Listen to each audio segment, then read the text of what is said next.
incredible, isn't it? It has a magnetic attraction.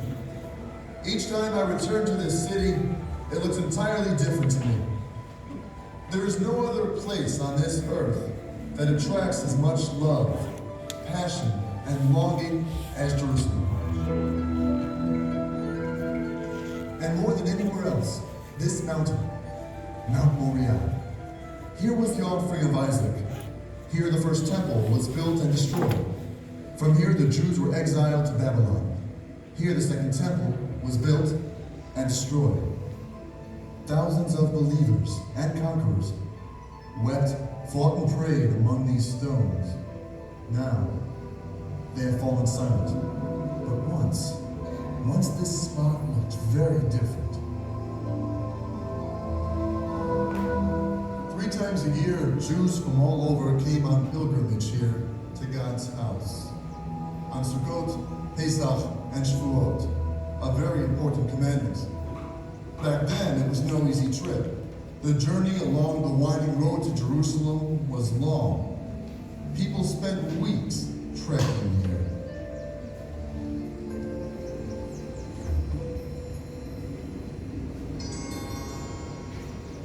Can you imagine this pilgrim walking to Jerusalem, a tent strapped to his back, arriving from a village in Galilee or Judea, a village with only 10 or 15 houses and a few dozen people. He stops before a massive structure, the largest structure ever built in the country. He's never seen so many people, thousands of people, dressed in white, sacrifice in hand. Above them, the temple. Even the smaller stones in the wall weigh 2.5 tons. Try to imagine this man standing beneath Robinson's Arch, the stone structure named for its discoverer, looking up at the Temple Mount. I've always wondered what that felt like, passing the walls, touching the stones, holding his breath. This broken cup, does anyone know what it is? I don't have an answer. So many relics lie scattered here, but for some reason this cup attracted my attention, and I can't stop thinking about it. Whose was it? Or how was it used? Here the pilgrim ended his long journey from Judea or Galilee, or from across the Jordan, or from Greece. His physical journey had come to an end, but his spiritual journey was only beginning.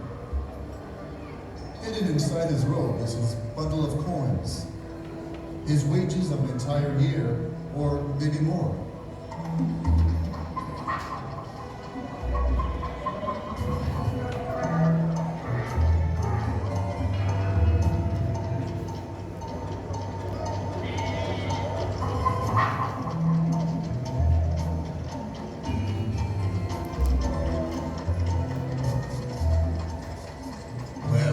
Shalom, I'd like to purchase a half-shekel coin. That'll be 300 per dog.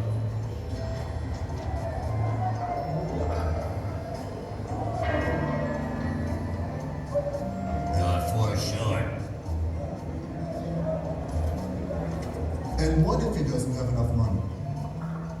Perhaps he bought something with him to sell for such a situation. Perhaps it was the cup. Was it a measuring cup, or maybe not a cup, but a precious container? Now he's gotten his half shekel and must buy an animal for sacrifice with a few coins remaining. He couldn't carry his sacrifice all the way from his village to Jerusalem without it getting hurt. The sacrifice rules were clear, but not always easy to follow. A woman who had given birth brought 2 doves. A cured leper brought a sheep. Our pilgrim, like those before him, bought the sacrificial animal here. I'd like the goat. Okay, it will cost you 400 pluto.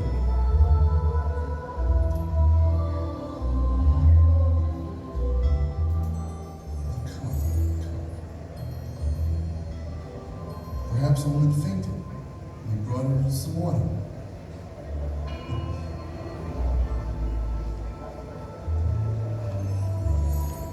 The journey continues.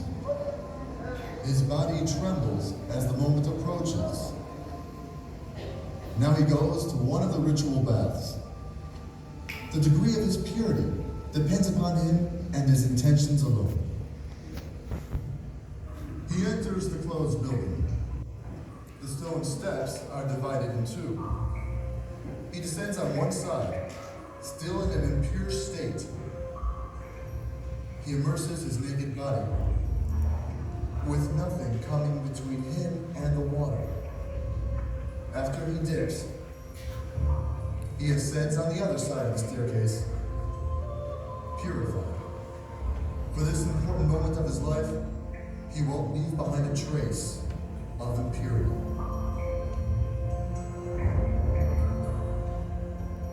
Now purified, careful not to touch any impure object or person, he ascends the staircase to the Holder Gate and emerges on the Temple Mount, prepared and sanctified. I can almost hear his heart pounding wildly and feels excitement. Stunned, he finds it difficult to move as the temple looms before him. The glittering building before him is the Holy Temple.